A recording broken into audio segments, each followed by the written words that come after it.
Go. Pleasant afternoon to everyone. So I would like to request you to all stand up for us to begin this prayer. Next, sa inyo, please stand up and pray.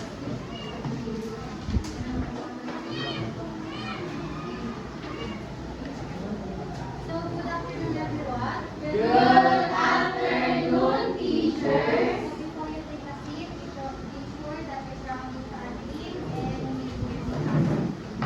so And now we prepared an energizer for you to move your body and your step and your bones. So again, can I request everyone please stand up for our energizer? Are you ready?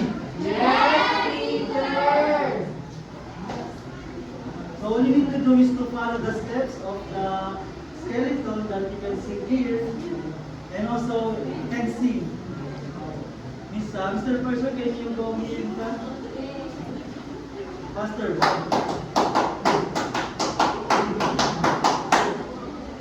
So let's start.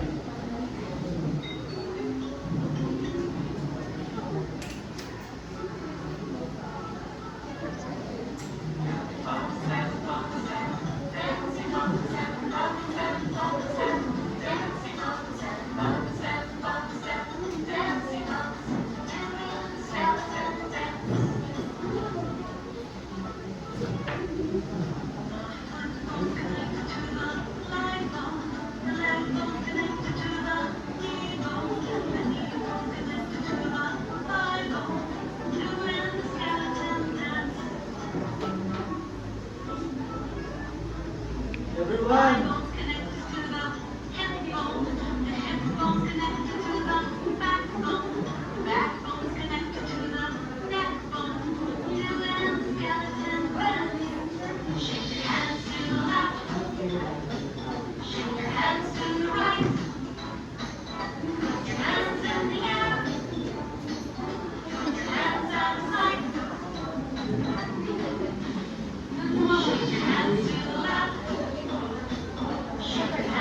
Finger, body.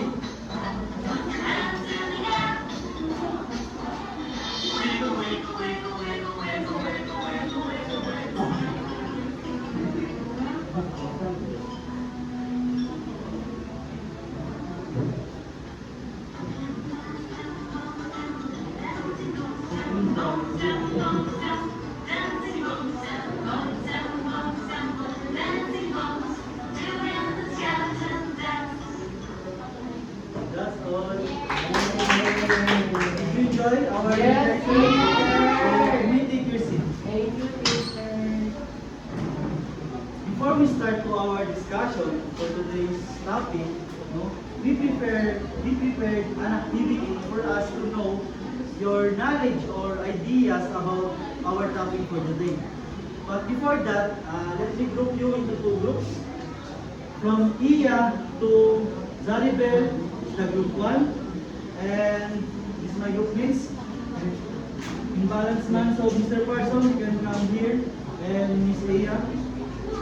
Diyan ka na lang Miss Iya, Mr. Person. Again, group 1 started from Miss Iya to Miss Zaribel. For group 2, Mr. Person and Lizaro for the group 2.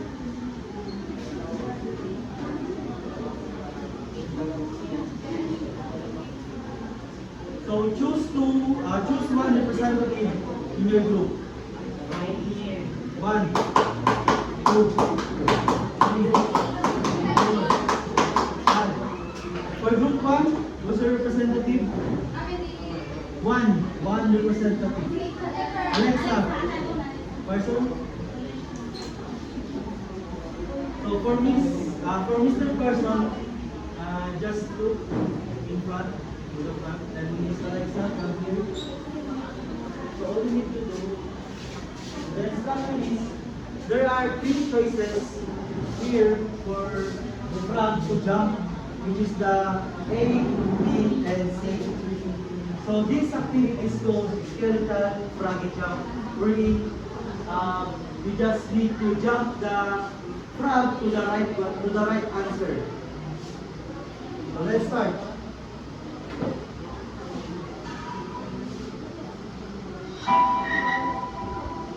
First question. It is a triangular shape bone that is protected by surrounding muscle. 1. So this timer 11. 10 seconds na. Okay. Next pa. Next question. Correct. It's the largest and strongest bone of your face. Good, correct. It is protected the brain from bump and knocks. Don't mention the answer. So probably will be the next one. Okay. For fourth question.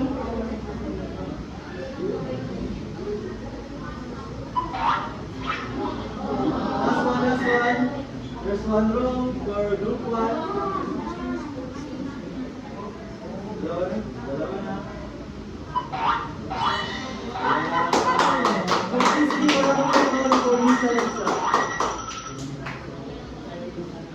So Miss Alexa got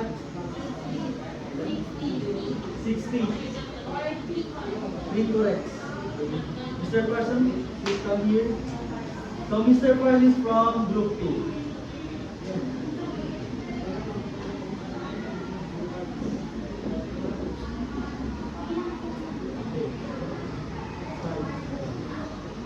Please support your representative group 2. The arm consists of how many bones? This one your arm.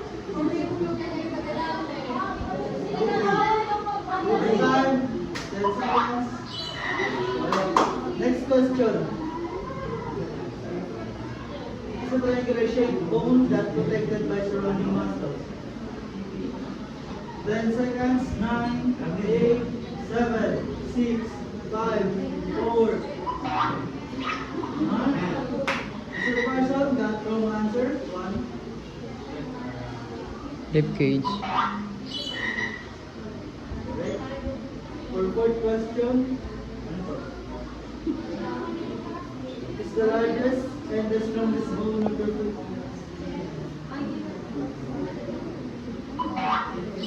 Wow. Last one.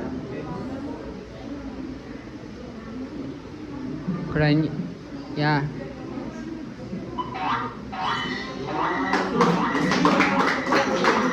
How many points person got? 80 points. So basically, group 2 have the winner. So now, before we going to proceed to our discussion, anyone in the class, what do you think our discussion for today?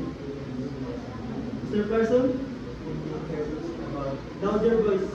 It's about skeletal system. Skeletal system, very good. So our topic for today is all about skeletal system. Usually we found in our body. Okay, without skeletal, our bones and our muscle are very it is not strong and very not elastic or stretchable. But because of the bone, it supports our muscle to be strong and we can move everywhere, like running, walking, and other activities that in outdoor. Everyone understood? Understand pala, brother? Yes. Again, everyone understand? Yes. So now, we are going to present the video regarding to our topic. So please get your notebook and take notes. Because after this, we are going to have an activity, last activity.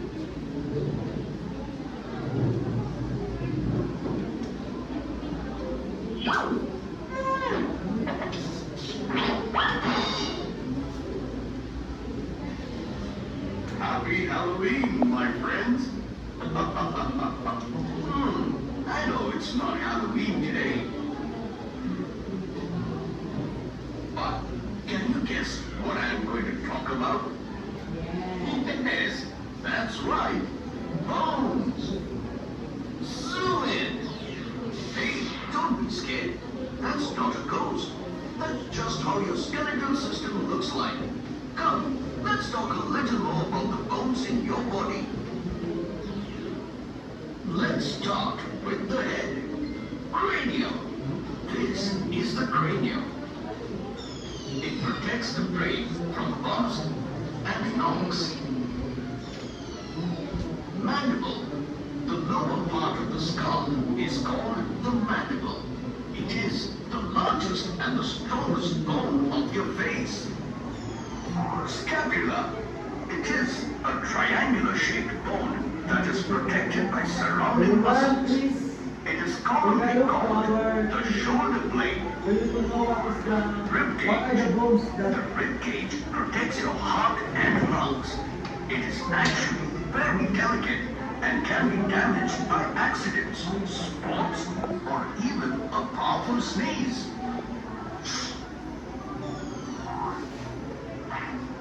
The arm consists of three large bones.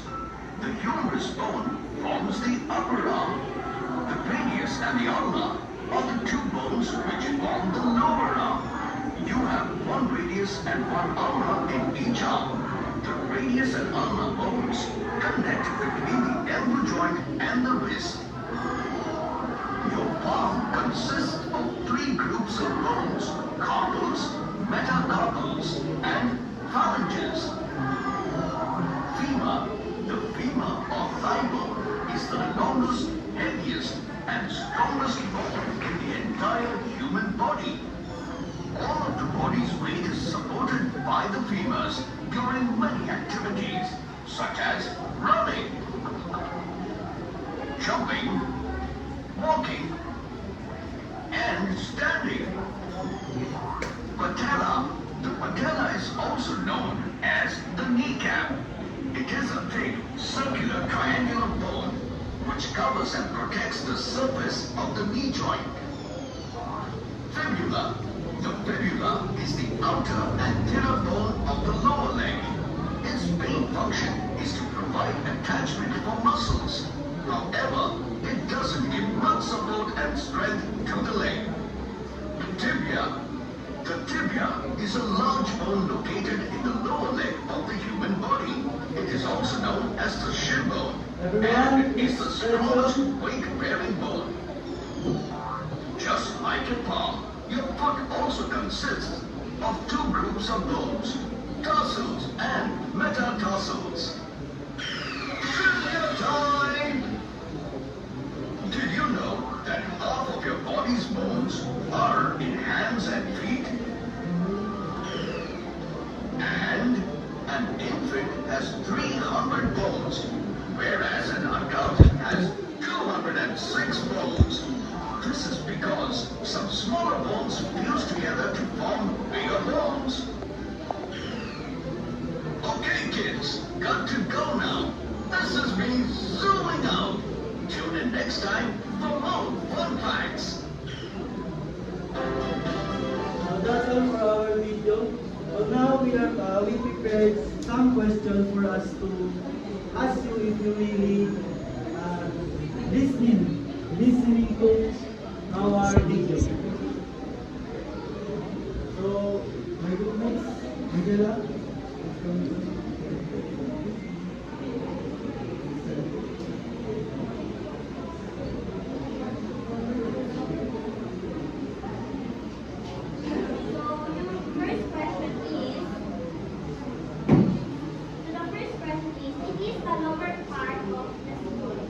Peter, Yes. Eileen.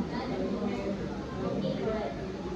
So the second question, it is triangular shape and it is commonly called shoulder blade. Yes or yes, class? Correct. So the third question is, the humerus bone forms what part of arm? Peter. Okay, correct. Number four, the radius and ulna are two bones which form what part of the arm? Peter. Lower arm. Correct. The five question is, the radius and ulna bones connect between the Last question.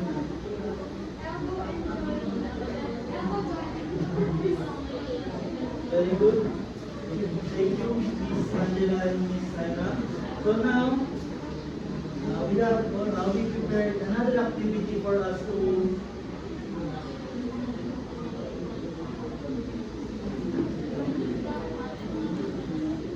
So for our final activity, the best of your knowledge, we prepared some activity for you to.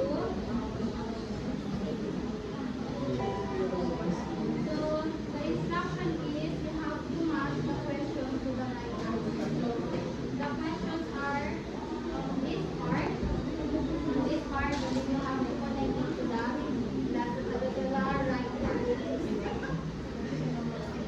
Again, you need to do is to connect the question to the correct answer. Again, like column A and column B lang. Like that.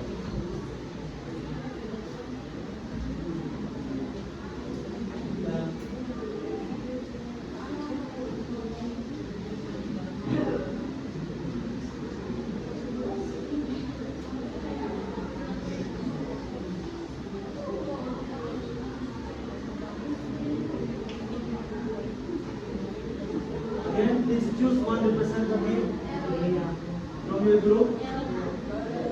Errol, from group 2, Miss Angel.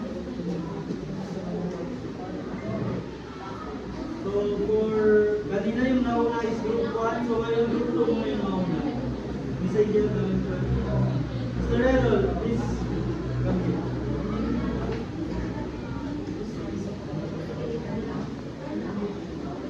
Errol. Final activity.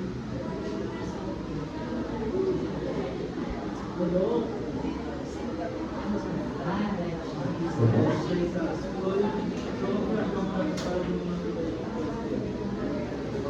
You can start.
Group 2 support your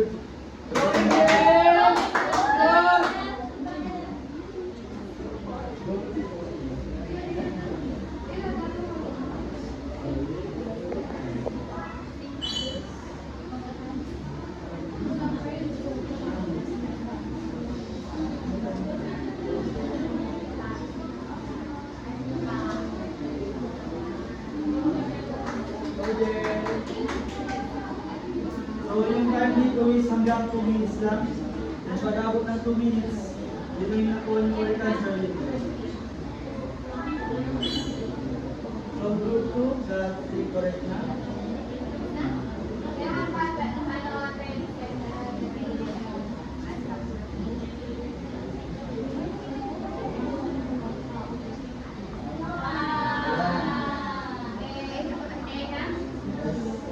So group 2 got the correct answer.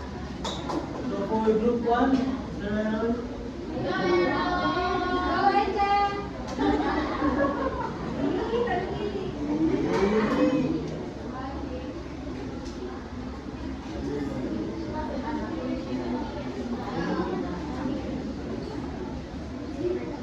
correct answer. So let's start connect the correct answer to the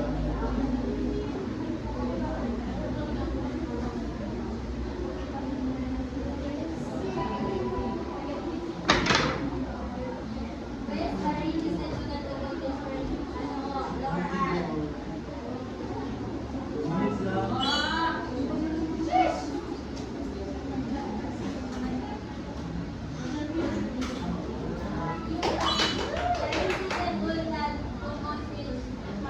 Pwede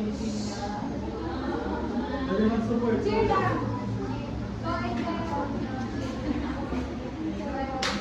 Aaron. Go ahead, guys. Take your time. Go ahead, Miguel.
Seconds lang.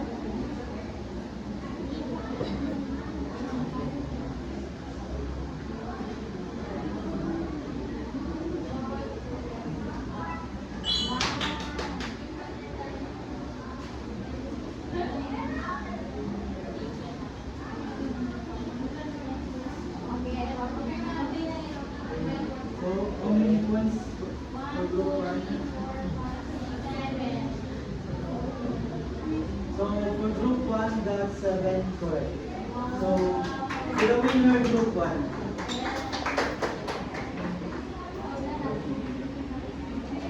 So, that's all for our discussion. But before we end our discussion today, Yes, everyone, stand up. Let our class